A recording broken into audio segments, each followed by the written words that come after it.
कि असली तरक्की है वही जो हर फर्क मिटाती है। असली तरक्की है वही जो हर फर्क मिटाती है, जो हर तरफ खुशहाली के गुलशन खिलाती है। आपने अखिलेश यादव का ये शायराना अंदाज सुना। नमस्कार, मैं हूं रामधारी। अखिलेश यादव लोकसभा में बोलते हुए उन्होंने सबसे पहले कुंभ के व्यवस्था पर सवाल उठाया। साथ ही साथ उन्होंने किसानों के मुद्दे पर भी कई सारी बातें कही। जमीन पे काम नहीं हो रहा है किसानों के लिए, इस पर भी उन्होंने बातें कही हैं। और साथ ही साथ उन्होंने मिल्कीपुर उपचुनाव को लेकर कई सारे गंभीर सवाल उठाए, कई सारे गंभीर आरोप भी लगाए। और उन्होंने क्या कुछ कहा, आप सुनिए वीडियो में।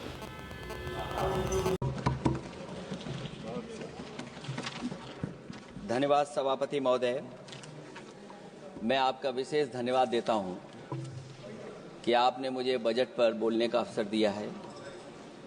मैं अपने सभी साथी जो विपक्ष के बोले हैं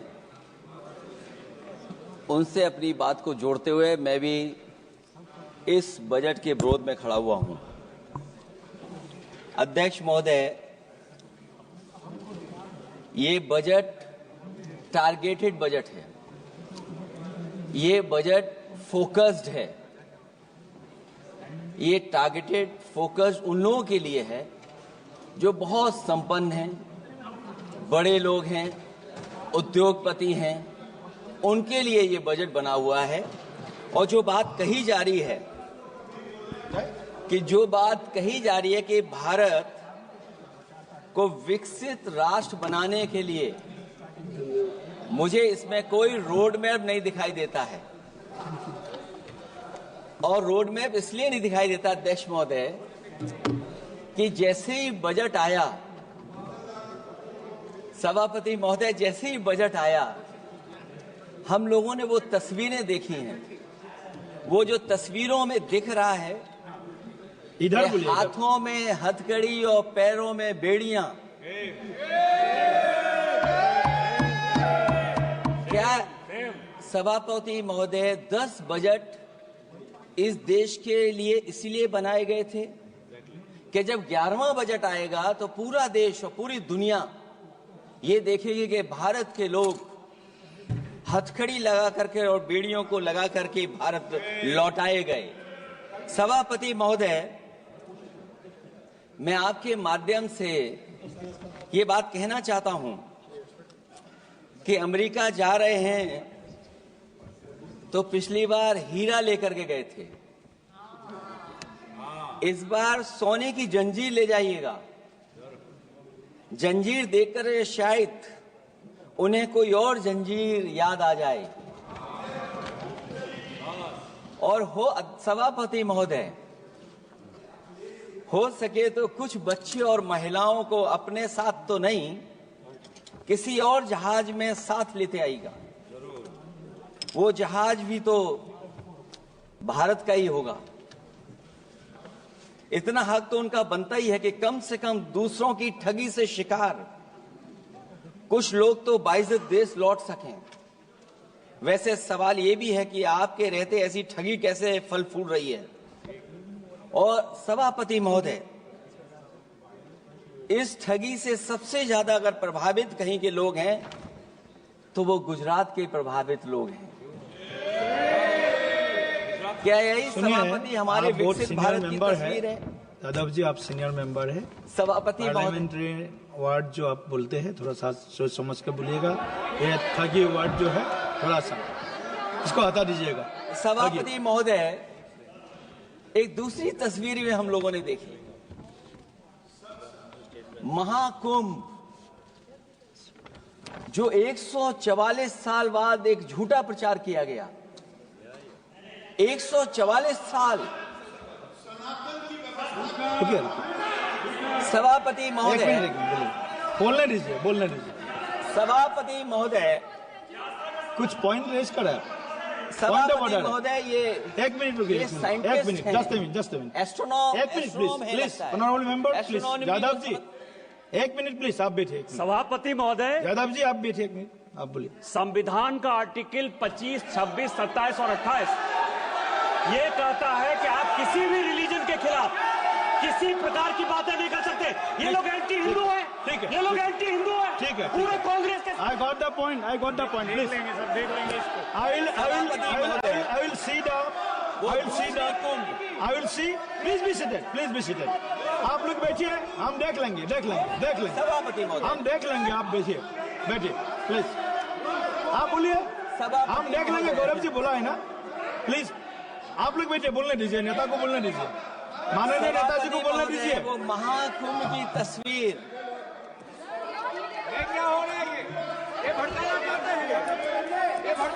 सभापति महोदय, एक मिनट, कोई आप भी ऐसा स्नान वर्ड करके नहीं आए हो, जो कोई भी आस्था के विरुद्ध में बोला है, आपको कोई उसको हटा अधिकार नहीं दीजिएगा। बनता है। आप स्नान करके नहीं आए हो, आपने स्नान नहीं किया कुंभ में। बोल दिया मैंने, सभापति बोल दिया महोदय, मैंने, बोल दिया मैंने, बोल दिया, प्लीज आप वो हटा दिया जाएगा, हटा दिया जाएगा उसको। सभापति महोदय, इन्होंने कुंभ में स्नान नहीं किया। आप इधर देखिए, शहर पर देखिए, उधर मत देखिए, शहर को संबोधन कीजिए। अगर फोटो आई होती तो मैं जैकेट वाली भी फोटो देख लेता। आपका कोई गलत फोटो दिख रहा है, सभापति महोदय, ऐसा लग रहा है।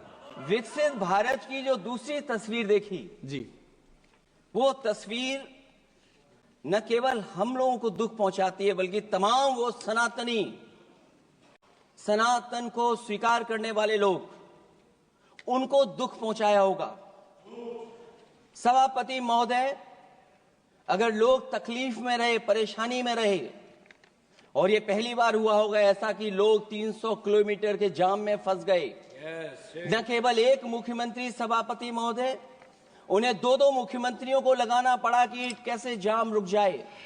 सभापति, इसके साथ साथ इन्हीं के संगठन के लोगों को जब लगा कि वो व्यवस्था नहीं बना सकते, तो इतने दिनों बाद इनके संगठन के लोगों की अपील है कि भारतीय जनता पार्टी के कार्यकर्ता बाहर आए और लोगों को सुविधा दें, परेशानी दें। ये बात तब सभापति आई है जब लोग दुख, तकलीफ, परेशानी की वजह से इनके खिलाफ चिल्लाने लगे, इनके खिलाफ बोलने लगे। सभापति महोदय, मैं ये पूछना चाहता हूं, जिस स्नान के लिए प्रधानमंत्री गए हो, देश के राष्ट्रपति गए हो, उपराष्ट्रपति गए हो, मंत्री गए हो, क्या यही विकसित भारत की तस्वीर होगी जिसमें आप ट्रैफिक मैनेज नहीं कर पा रहे हैं? आप हर शहर में ये कहा गया कि कोई शहर से निकले नहीं, सबके सब वहीं पर रुक जाएं, आगे नहीं जा सकते, दर्शन नहीं कर सकते। अगर ये सच्चाई नहीं है सभापति महोदय, सब बॉर्डर सील हुए हैं, जितना भारत के लोग सब बॉर्डर सील हुए हैं, और फिर चांद पर पहुंचने का क्या फायदा जब जमीन की समस्याएं न दिखती हों आपको, जमीन की समस्याएं न दिखती हों। और सभापति महोदय, मैं सरकार से जानना चाहता हूं, वो ड्रोन कहां हैं? वो जो डिजिटल इंडिया की बात कही गई थी, वो कहां है? जो लोग अभी तक इस बात की डिजिट नहीं दे पा रहे हैं कि कितने लोगों की जान गई है, कितने लोग वहां पर खो गए हैं। सभापति महोदय, इधर विज्ञापन और कार्टूनों की बड़ी चर्चा हो रही थी। मुझे याद है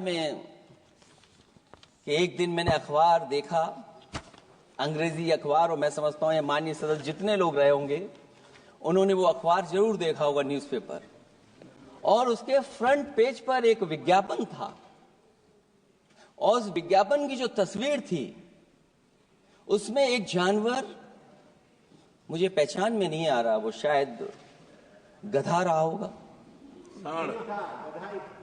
वो जेल के अंदर है। मेरा मन नहीं माना, मैंने उसी दिन सरकार को जगाने के लिए लिखा, और मैं आज सभापति महोदय सरकार के माध्यम से जानना चाहता हूं कि डिजिटल इंडिया करते करते साइबर क्राइम, साइबर लूट और डिजिटल अरेस्ट कितना बढ़ गया है। और जो विज्ञापन दिया था, इस जानकारी के बाद वो विज्ञापन दोबारा अखबार में नहीं आया। वो विज्ञापन की तस्वीर मैं नहीं दिखा सकता हूं, मैं समझता हूं माननीय मंत्री जी उस विज्ञापन को जानते होंगे और देखा होगा उन्होंने। जो विज्ञापन दिया, जनता का भारतीय रिजर्व बैंक से यह सवाल है कि वो अपने ऐसे विज्ञापनों में किसको चित्रित कर रहे हैं और क्यों, और वो कहां से आया है। क्या यह कोई प्रतीकात्मक चित्रण है? यदि हां, तो वो जानवर किसका प्रतीक है?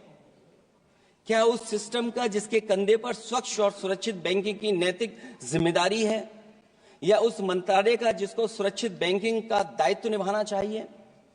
अगर ये चित्रण जनता को दिखाना चाह रहा है कि ये बहुत ही अनैतिक भी है, जनता इसके लिए मानहानि का दावा भी कर सकती है।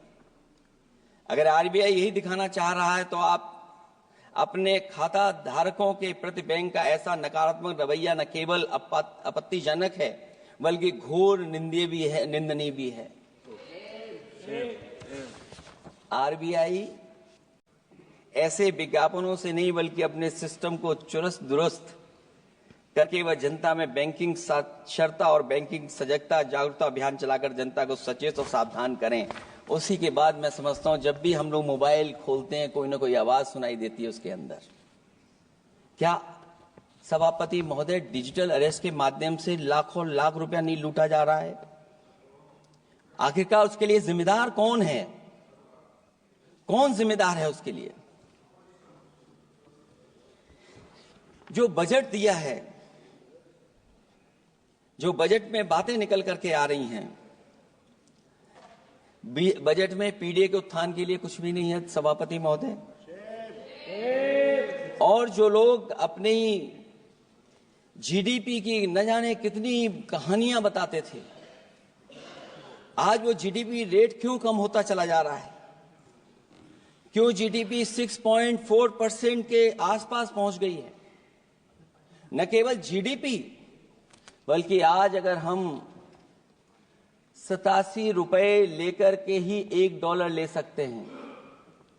कभी डॉलर को नीचे गिरने की कहानी कहीं किसी से जोड़ दी गई थी। आज सोचिए कितने रुपए हम इकट्ठे करते हैं, तब जाकर के हमें $1 मिलता है। क्या सरकार के पास इसका कोई जवाब है? इस ग्रोथ रेट के कम होने का कारण जो सभापति महोदय मुझे समझ में आता है, वो इन्वेस्टमेंट की कमी और कंजप्शन की कमी है। ये देश की आर्थिक विकास की स्थिति पर प्रश्न चिन्ह लगाता है।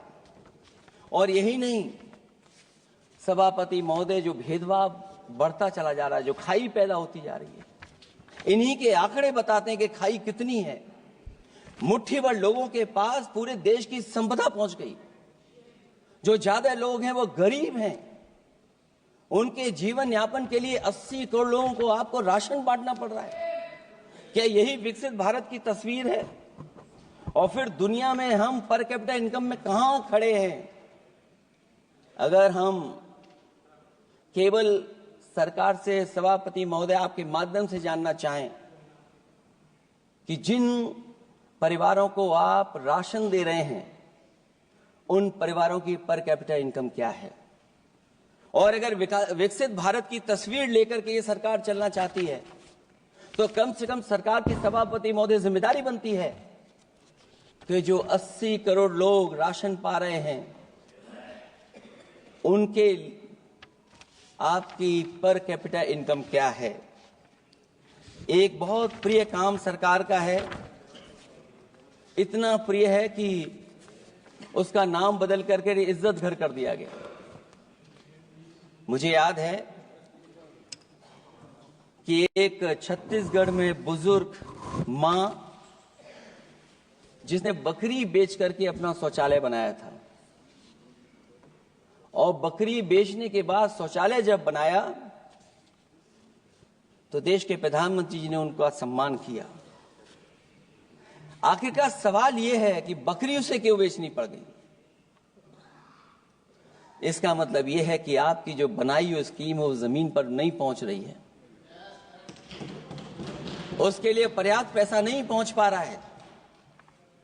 आखिरकार पैसा क्यों नहीं पहुंचा, ये तो सरकार की जिम्मेदारी है। और फिर सभापति महोदय, जो शौचालय बनाए हैं उनमें पानी किसी में नहीं पहुंचता। क्या यही विकसित भारत की तस्वीर बनेगी?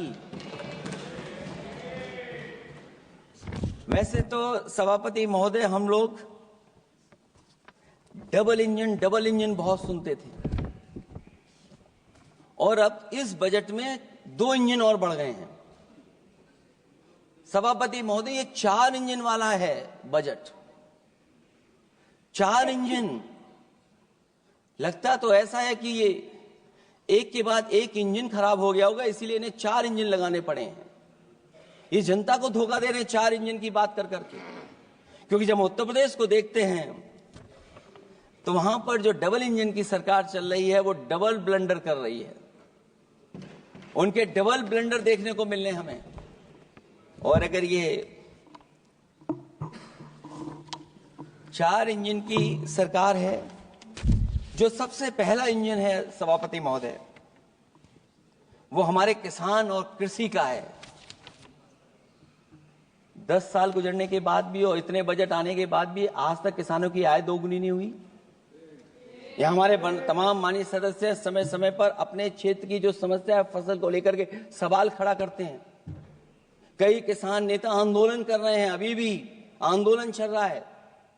सभापति महोदय, इस सरकार के पास जो विकसित भारत का सपना दिखा रही है, अभी तक किसान की आय दोगुनी कैसे हो उसका कोई रोड मैप नहीं है इनके पास। अगर कोई रोड मैप रहा हो तो बता दें हमें। और फिर एमएसपी की कानूनी गारंटी। सभापति महोदय, हजारों किसानों की जान चली गई कि एमएसपी को कानूनी गारंटी मिले, लेकिन आज भी वो गारंटी नहीं मिल पा रही है। क्या यही हमारा विकसित भारत होगा जिसमें किसान को एमएसपी नहीं मिलेगी, उसकी कोई गारंटी नहीं है? जो किसान की आय दोगुनी का सपना ले रहे थे, उन्होंने स्वामीनाथन जी को भारत रत्न तो दे दिया, लेकिन उनके कही हुई बातों को अभी तक नहीं पहुंचा पा रहे हैं। जो फसलें दलहन तिलहन बढ़ावा देने के लिए जो मिशन की घोषणा की गई थी, वो क्या मिशन अभी पूरा हुआ है? क्योंकि अभी तक हम लोग तिलहन इंपोर्ट कर रहे हैं। दलहन तिलहन के बारे में पहले बजट से कहा जा रहा है, अध्यक्ष महोदय, आज भी हम लोगों को इंपोर्ट करना पड़ रहा है। और उसका परिणाम यह है कि हम अपने किसानों को जो लाभ देना चाहते हैं वो नहीं लाभ दे पा रहे हैं। प्रधानमंत्री धन धान कृषि योजना 100 पिछड़े जिलों के लिए घोषित हुई है, लेकिन इसके लिए कोई बजट नहीं दिया गया है।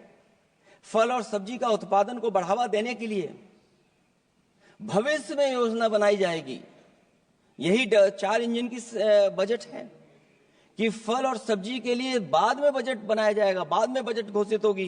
पॉलिसी क्या होगी वो बाद में तय होगा। कृषि क्षेत्र में रिसर्च और डेवलपमेंट के लिए अधिक धन की आवश्यकता है। शायद इस बजट में अध्यक्ष महोदय वो नहीं दिखाई दे रहा है। कृषि क्षेत्र में कार्यबल करीब 46% है, लेकिन जीडीपी में इसका योगदान केवल 18% है। किसानों की खराब आर्थिक स्थिति को दर्शाता है कि अभी हमारा किसान गरीब है। फसल बीमा योजना, मुझे याद है फसल बीमा योजना को लेकर के न जाने कितना प्रचार किया गया, लेकिन सच्चाई तो यह है कि जब क्लेम करने की बात आती है तो जो आंकड़े बताते हैं वो अभी भी 3% से ऊपर नहीं पहुंच पाए हैं। किसान के कर्ज के कारण किसान आत्महत्या कर रहा है। क्या विकसित भारत की यही तस्वीर होगी कि लाखों लाख किसान हमारा आत्महत्या कर ले? अब तो सुना है कि वो आंकड़े भी आना बंद हो गए हैं। हमें किसान के ऊपर कर्ज और कर्ज के ऊपर कर्ज नहीं बनाना है। जिस तरीके से आप बड़े बड़े उद्योगपतियों का ध्यान रखते हैं कि उनका समय समय पर कर्ज माफ करते हैं, मुझे पूरा भरोसा है कि हमारे देश के किसानों का भी कर्ज माफ होना चाहिए, उनको कर्ज से मुक्ति दिलाना चाहिए। अगर क्लाइमेट चेंज की बात होगी तो सबसे पहले असर अगर किसी पे पड़ेगा तो सबसे पहले प्रभावित अगर कोई होगा तो हमारा किसान प्रभावित होगा। उसके लिए क्या आपके पास रोड मैप है? हमारे माननीय सदस्यों ने बहुतों ने कहा है जीएसटी को लेकर के न जाने क्या क्या सरकार बनाती है और जीएसटी से लगातार व्यापारियों को उलझा रही है। जब तक जीएसटी के बारे में व्यापारी समझ पाता है तब तक जीएसटी को बदल देते हैं, तरीका बदल देते हैं। अभी भी किसानों के जितने भी इक्विपमेंट हैं उनमें 18-12% जीएसटी लिया जा रहा है। कम से कम अगर विकसित भारत का सपना ये सरकार देख रही है तो सभी के सभी एग्रीकल्चर इक्विपमेंट जो हमारा किसान इस्तेमाल करता है उस पर 0 जीएसटी होनी चाहिए। मैन्युफैक्चरिंग सेक्टर को बढ़ावा देने के लिए और कई योजनाएं सरकार लाई है। भंडारण की सुविधा किसको मिल रही है? सभापति महोदय, भंडारण को लेकर के भी सरकार का कोई रोड मैप जरूर होना चाहिए। ये कैसी अर्थव्यवस्था है अध्यक्ष महोदय, जहां पर अर्थव्यवस्था को तो हम तीसरे नंबर पे पहुंचा रहे हैं, लेकिन नौकरी और रोजगार उसके पास नहीं है। ग्रोथ है, ग्रोथ बताना चाहते हैं, लेकिन रोजगार और नौकरी नहीं है। जो इनके मैन्युफैक्चरिंग के तमाम मिशन थे, नेशनल मैन्युफैक्चरिंग मिशन, जब तक इन्वेस्टमेंट का वातावरण नहीं सुधरेगा तब तक इन्वेस्टमेंट नहीं हो सकता। हमारा नेशनल मैन्युफैक्चरिंग मिशन आगे नहीं बढ़ सकता। दूसरा इंजन इन्होंने बताया एमएसएमई, और एमएसएमई को लेकर के बहुत चिंता व्यक्त की। बजट भाषण में एमएसएमई सेक्टर को विकास का द्वितीय इंजन बताया गया, जो सही है, परंतु एमएसएमई के विकास के लिए बजट में कोई विशेष व्यवस्था नहीं की गई है। भारत में एमएसएमई के क्षेत्र में 11 करोड़ लोगों को रोजगार प्रदान 11 करोड़ लोगों को रोजगार प्रदान करता है, और इसमें सबसे ज्यादा रोजगार मिलता है जो कि हमारी माइक्रो यूनिट्स हैं। उनके लिए कोई योजना नहीं है, उनको विशेष मदद के लिए कोई प्रावधान न पहले किया गया न इस बजट में किया गया है। मैं केवल यूपी के बारे में कहना चाहता हूं कि यूपी में लगभग 96 लाख एमएसएमईज हैं, लेकिन केवल 14 लाख पंजीकृत हैं। पूरे देश में 6 करोड़ हैं। एमएसएमई के विपरीत केवल 1 करोड़ पंजीकृत हैं। अध्यक्ष महोदय, अगर 96 लाख एमएसएमईज हैं केवल यूपी में, 6 करोड़ पूरे देश में हैं, और पंजीकृत केवल 14 लाख और 1 करोड़ हैं, तो इसका मतलब यह है कि ज्यादातर एमएसएमई सेक्टर को सरकारी योजनाओं का कोई लाभ नहीं पहुंच पा रहा है। मुझे उम्मीद है कि एमएसएमई को लाभ पहुंचाने के लिए सरकार जागरूक होगी और अपनी डबल इंजन सरकारें जहां जहां चल रही हैं उनको जगाने का भी काम करेंगे। अध्यक्ष महोदय, एक समय ऐसा भी था जब लोग बजट के आने पर खुश होते थे, क्योंकि बजट नई उम्मीद जगाता था, देश और जनता को आगे की ओर ले जाता था। लेकिन भाजपा सरकार के बजट में न देश के विकास के लिए कुछ होता है, न जनता की तरक्की के लिए। बजट मायूसी लेकर नहीं आना चाहिए। बजट देश का आर्थिक मानचित्र होता है। वो दर्शाता है कि किस तरह पूरे देश का संतुलित, मतलब हर राज्य का बराबर विकास हो, और जो भी राज्य या क्षेत्र भौगोलिक, शैक्षिक, सामाजिक, राजनीतिक कारणों से पिछड़ गया है उसके लिए कैसे प्रावधान किए जाएं जो वो भी मुख्य धारा से जुड़ सके। वर्तमान में बैलेंस डेवलपमेंट की नीति पिछड़ती जा रही है। मैंने कई मौकों पर कहा है, आज फिर दोहरा रहा हूं कि अध्यक्ष महोदय, सच्चा विकास वही होता है जो भेदभाव मिटाता है। अच्छा बजट किसी देश को हर दिशा में विकास का रास्ता तैयार करता है। इन्हीं अर्थों में बजट लोकतांत्रिक होता है, जो समाज के हर वर्ग के लिए लाभकारी होता है। ये सबसे आखिरी व्यक्ति को ताकत देकर के उसे आर्थिक मुख्यधारा से जोड़ता है। ये बजट होता है।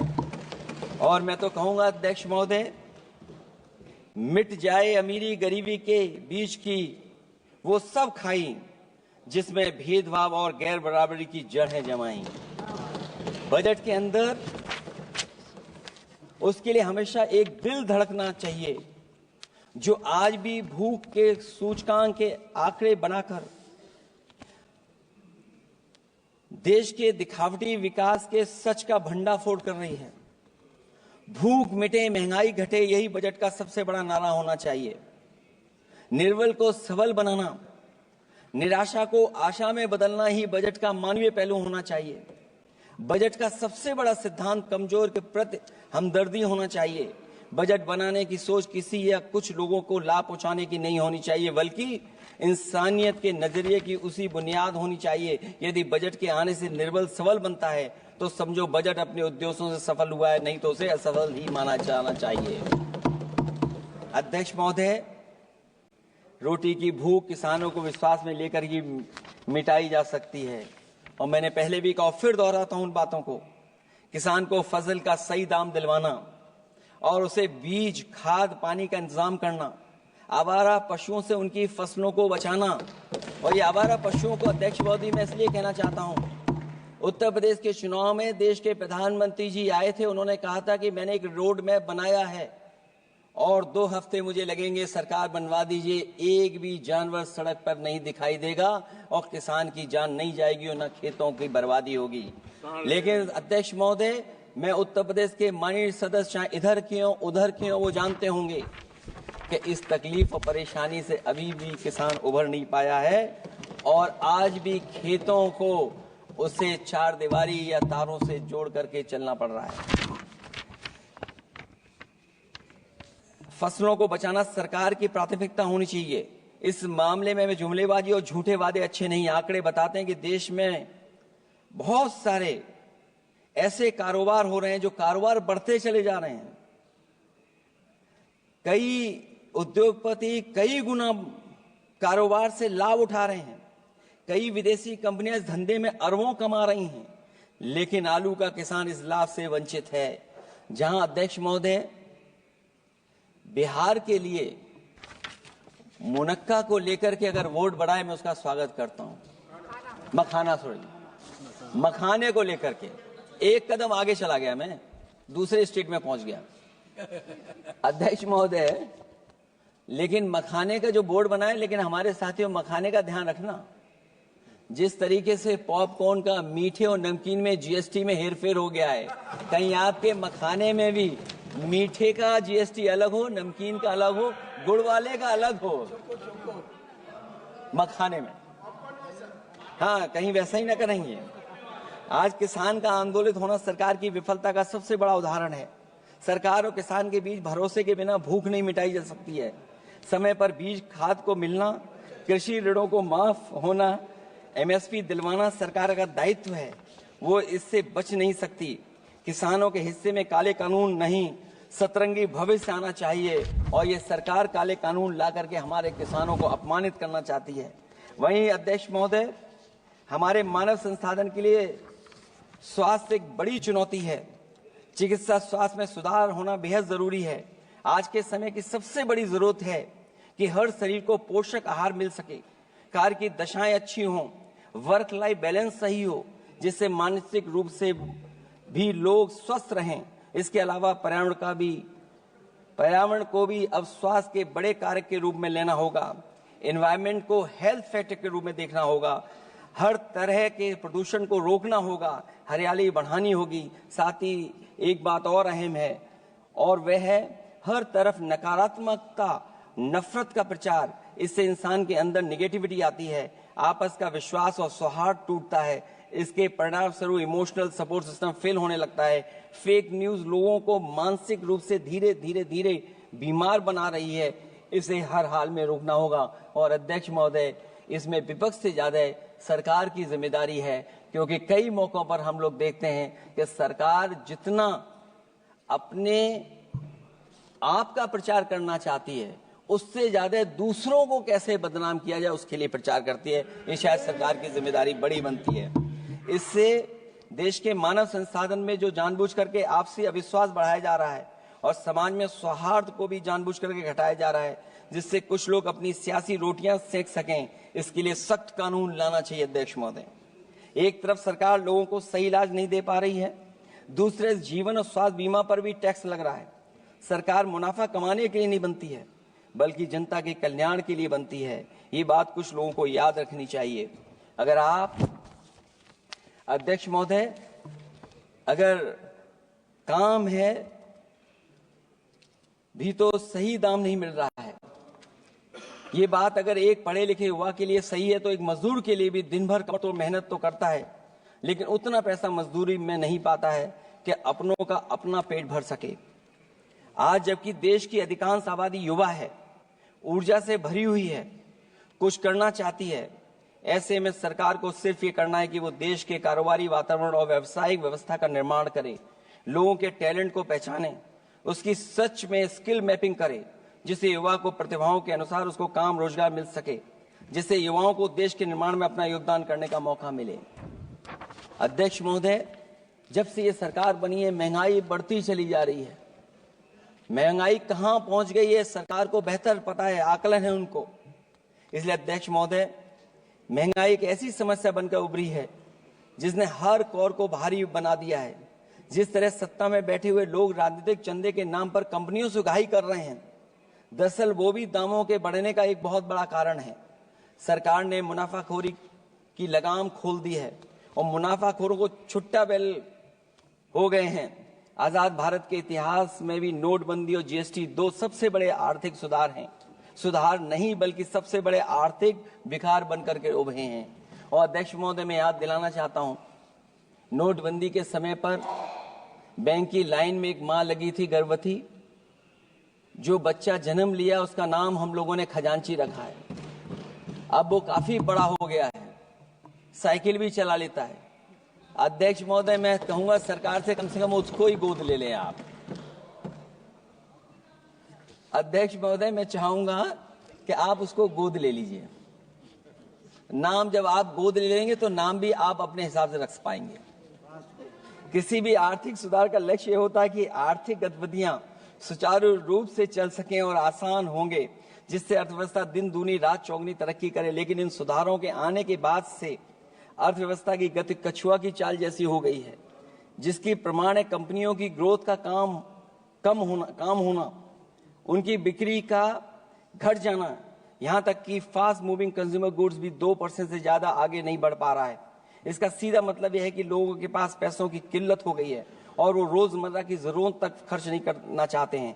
ऐसे में उनकी बचत कहां से होगी, और जब बचत नहीं होगी तो लोग क्या तो खाएंगे और क्या बाजार में लगाएंगे। लोगों में भविष्य को लेकर कितनी अनिश्चितता और चिंता है कि वो अपने जमा पैसे अपने पास ही रखना चाहते हैं। इसलिए व्यापार में बढ़ोतरी नहीं हो पा रही है, बैंकों में भारी किल्लत है, पूंजी का निर्माण नहीं हो पा रहा है और लोग निवेश के लिए आगे नहीं आ रहे हैं। और इसलिए मैं अध्यक्ष महोदय कहना चाहता हूं कि उत्तर प्रदेश सरकार ने एक बहुत बड़ा आयोजन किया था, इन्वेस्टमेंट मीट, 40 लाख करोड़ का एमओयू हुआ। मैं अध्यक्ष महोदय आपके माध्यम से जानना चाहता हूं सरकार से, अध्यक्ष महोदय मैं आपके माध्यम से सरकार से जानना चाहता हूं कि जो अपने आप को डबल इंजन की सरकार कह रहे हैं, वो उत्तर प्रदेश के इन्वेस्टमेंट के लिए क्या सहयोग कर रहे हैं। ये दुर्भाग्यपूर्ण है कि आत्मनिर्भरता की बात करते हुए भी हमारा शेयर बाजार विदेशी निवेशकों पर निर्भर करने लगा है।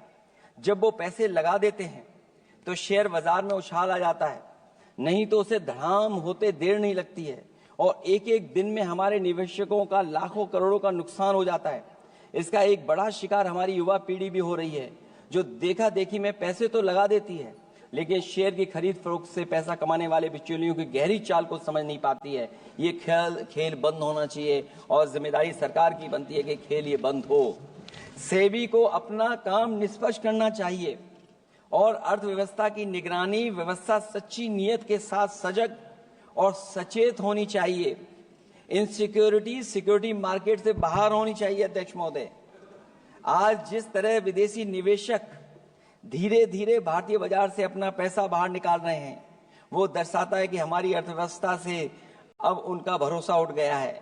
उन्हें दूसरे देशों से अधिक लाभ कमाने की उम्मीद है, इसलिए वो अपना पैसा यहां से निकालकर दूसरे देशों में लगा रहे हैं और हमारा शेयर मार्केट उनकी वजह से हिचकोले खा रहा है।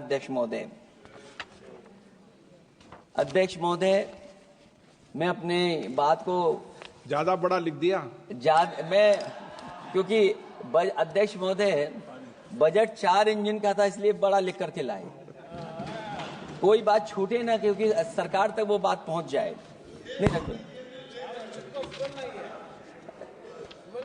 क्योंकि अध्यक्ष महोदय, अगर 11वां बजट तो 4 इंजन लगाने पर है तो कहां विकसित भारत बन रहा है। जीएसटी को भ्रष्टाचार से मुक्त करना होगा, व्यापारियों के प्रति विश्वास जताना होगा। यदि टैक्स की व्यवस्था और दर सही होगी तो सब आसानी से टैक्स भर देंगे। हाई टैक्स रेट दरअसल भ्रष्टाचार को बढ़ावा देती है, इससे राजस्व की हानि होती है। सच में लोग काम कारोबार करना चाहते हैं, कर की चोरी नहीं करना चाहते हैं। इसलिए टैक्स की रेट को तार्किक बनाना और टैक्स सिस्टम को इजी करने की से ही अर्थव्यवस्था में गति आएगी। निवेश के लिए दुनिया वापस हमारे देश की ओर देखेगी। मैं अध्यक्ष महोदय, अर्थव्यवस्था के संबंध में एक गंभीर मुद्दा मैं बताना चाहता हूं। एक बहुत गंभीर मामला है पलायन का। पलायन के मामले में एक बहुत बड़ा विरोधाभास हमारी अर्थव्यवस्था के लिए चुनौती बन रहा है। एक तरफ वो सबसे अमीर वो लोग जो अपनी पूंजी का निवेश करते हैं और दूसरी तरफ सबसे गरीब वो लोग हैं जिनके पास अपने श्रम निवेश करने के अलावा कोई दूसरा रास्ता नहीं है। ऐसे हजारों अरबपति बाहर के देशों में ज्यादा उम्मीद देखते हुए अपनी पूंजी लेकर देश छोड़कर जा रहे हैं। वहीं दूसरी तरफ जो सबसे गरीब लोग हैं वो राज्यों के असंतुलित विकास की वजह से अपने राज्यों से पलायन कर रहे हैं। ऐसे इस महा समस्या का सबसे बड़ा शिकार हमारा उत्तर प्रदेश है, जहां नौकरी और अवसरों की भारी कमी है, जहां विकास टीवी अखबारों होर्डिंग में तो दिखता है लेकिन जमीन पर नहीं। जब पूंजी और श्रम के निवेश के लिए आंतरिक वातावरण बनेगा तभी सच्चा विकास होगा, बजट अपने उद्देश्यों को प्राप्त करेगा, अर्थव्यवस्था लाभ के लोभ से मुक्ति होगी और बजट एक लोकतांत्रिक देश के जन कल्याण की सही दिशा में आगे बढ़ेगा। अध्यक्ष महोदय, बजट विकास में तेजी लाने का इसका मतलब यह है कि पिछले 11 सालों के भाजपा ने विकास के लिए कछुए की चाल चली है। जब उन्होंने समावेशी विकास सुनिश्चित करने के लिए संकल्प लिया तो ये बात खुली की हुआ है मतलब कुछ लोग वहताशा आगे बढ़ गए हैं और बाकी नीचे की ओर जा रहे हैं। निजी क्षेत्र के निवेश में को नई जान डालने की बात करने का अर्थ ये निकलता है कि भाजपा राज में निजी क्षेत्र बेजान हो गया है। नोटबंदी और जीएसटी के लिए सुधार नहीं विकार साबित हुआ। अध्यक्ष महोदय, परिवारों के मनोभाव में उल्लास भरने की बात करने वो स्वीकार कर रही हैं, लोगों को मुस्कुराना बंद कर दिया है। अच्छे दिन न इनके राज में आए हैं और न आएंगे आने वाले समय में भी। भारत के बढ़ते मध्यम मार्ग को खर्च करने की शक्ति को बढ़ाने की बात तो मतलब है कि मध्यम वर्ग के हाथ खाली हैं। आज आप आयकर की बात कर रहे हैं। हम लोगों ने बहुत पहले इस बात की मांग की थी।